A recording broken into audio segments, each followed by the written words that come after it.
আমি তা ডরাই না, একদম ডরাই না। আমার বয়ফ্রেন্ড কোন সময় ডরাই না, আর তো সমাজও না ইনশাআল্লাহ গিনি ডরাইমু।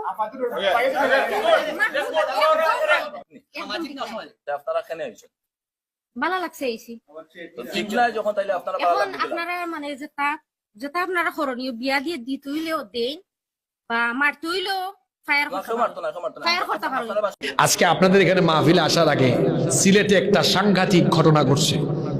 ঘটনাটা বলবো, আপনারা দেখছেন কিনা এটা ফেসবুকে আমি জানি না, হয়তো অনেকে দেখেন নাই, দেখবেন।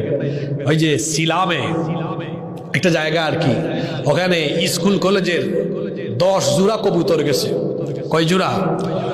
9 না 10 জোড়া, সম্ভবত 9 বা 10 জোড়া কবুতর। মানে বুঝছেন, কপতি ছেলে মেয়ে স্কুল কলেজ ফাঁকি দিয়ে পার্কে গেছে আড্ডা মারতে। এলাকার মানুষ এদেরকে ধইরা